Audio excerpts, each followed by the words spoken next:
Hey guys, how you been? It's been some time since I last made a video. Um, say it is, a lot has changed.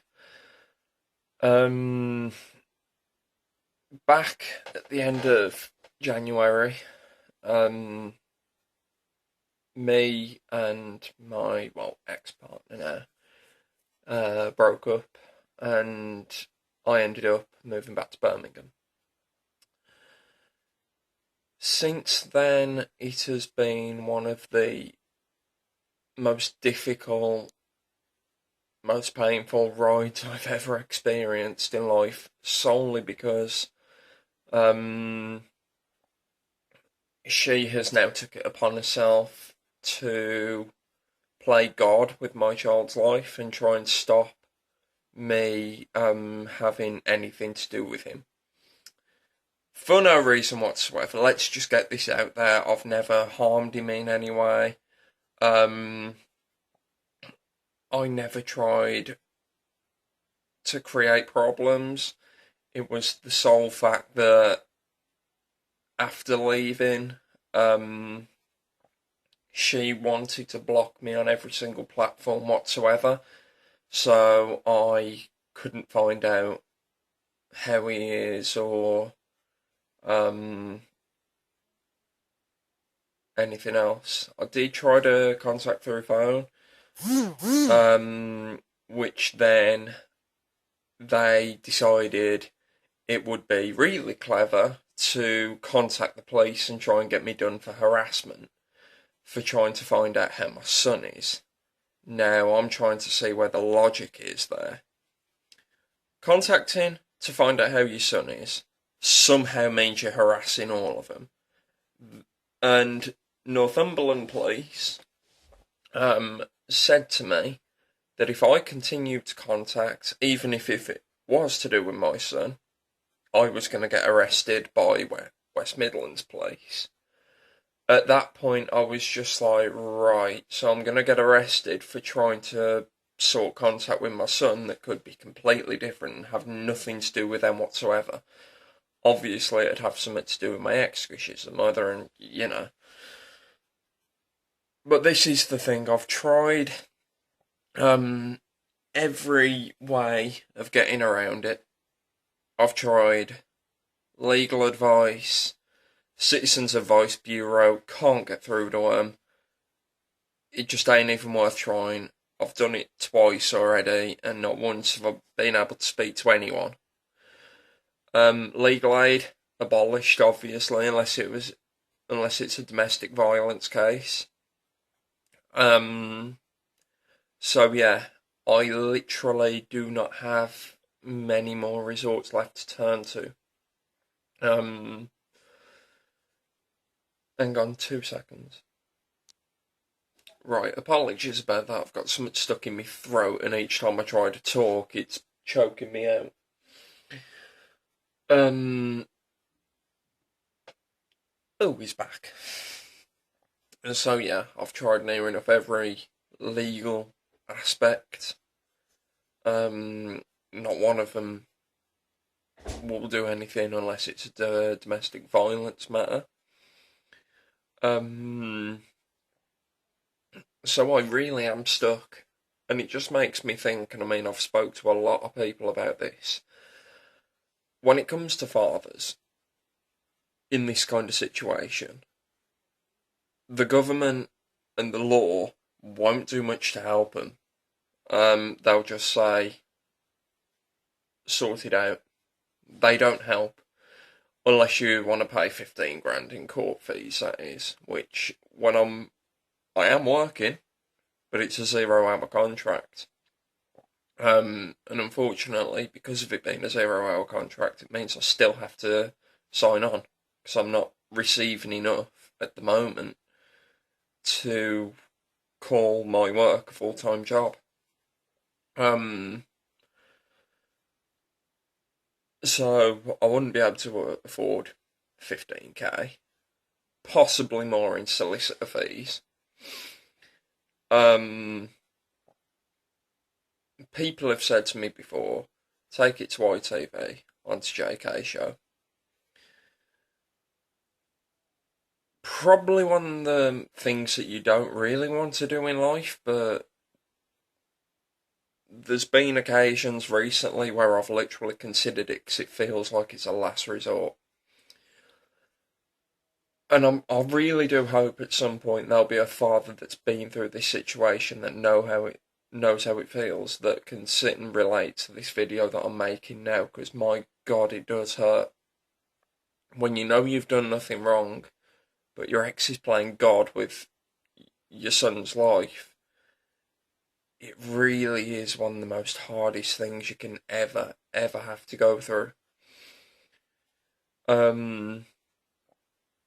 So yeah, I really just hope that one day things get sorted to a point that I can start having contact with my son again, so he knows who his dad is as well, because I haven't seen him since he was probably just before 8 weeks old, and that was 2 months ago, and it really does play on my mind. The only thing I've got is obviously pictures on my phone, and one picture that's sat by my computer. That is all I have for him. And the stuff I want to do, I want to start an account, put money in an account for when he's 21. I want to buy him things and stuff like that. But again, all this kind of stuff, I've been told, is technically comes under harassment law by the police. So I really have no idea what to do. I'm stuck in a scenario which is hell. I'm looking at signing up for Fathers for Justice, for the sole purpose that they can help, for a really good price, a yearly subscription of obviously £30. So I'm gonna look at signing up to them and seeing what they can do to help me. But the last time I spoke to my ex, she told me I've literally got to beg for contact. I've got to be down on my hands and knees begging. She really is playing a game that she probably feels proud of in herself because she feels like she's got this control. But little does she know that when it comes to it, when you've got your head in the game and when you're in a proper system, there is a lot of legal support. And I have got an absolute ton of evidence, both on my phone and on my computer, voice recordings of where she said she's not allowing me to ever have any contact with my son again, messages on Messenger where she was telling me to beg. Even so much of stuff was when I lived with her. Her aunt basically admitted on video call her blackmailing me into not working. Basically, long story short, she said if I went to work, she was going to stop being a guarantor on her and my flat at the time because of me choosing to have a job. That's how bad it got. That's why so many things went wrong, and living there was just becoming impossible.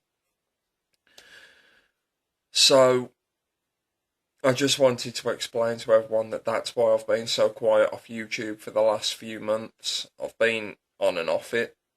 But at the moment,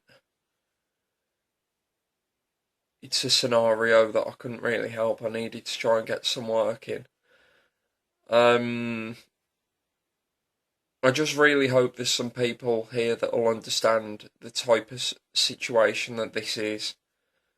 There's a child's life, a child that belongs to me, who can't see his father because mom is that controlling and that manipulative that she's doing everything she can to keep the father and the son away from each other. Now, yes, I may be 200 miles at the moment, but let me make one thing very clear. If I get set contact, it doesn't matter how far away he is, I'll be there. Purely because he's my son, he means the world to me. And I've spent the last 2 months sometimes crying myself to sleep. Not because of her and the way things went with her, because when it came to me and her, the love was gone by early January anyway, so the move wasn't as hard. The hardest part was leaving my son, knowing exactly that this was what was going to happen. I knew the day I left, but there was nothing I could have done to stop it. I could have stayed up there, but I started to receive threats that if I did stay up there, things were going to get worse for me. And because I'm from Birmingham anyway, down here was the safest and easiest place for me to be. And don't get me wrong, it's been the most difficult few months I think I've ever had to endure, and I don't think it's going to get easier over the next few months.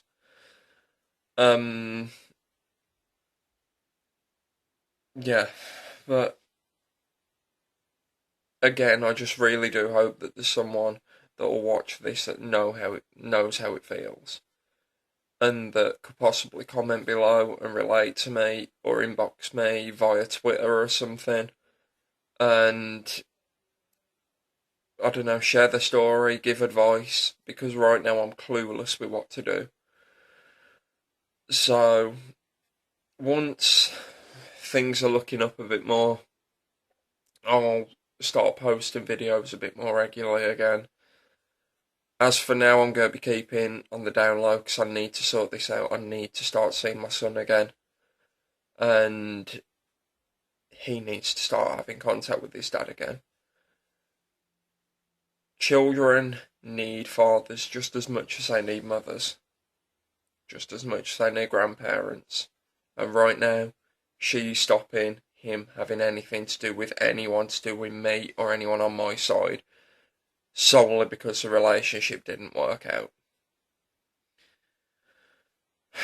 Guys, I'm sorry to have to post a video like this, but you kind of realise there aren't much alternatives towards the end, and I needed to get my message out there somehow. It's been great seeing you all again, guys, and I'll see you again soon. Take care.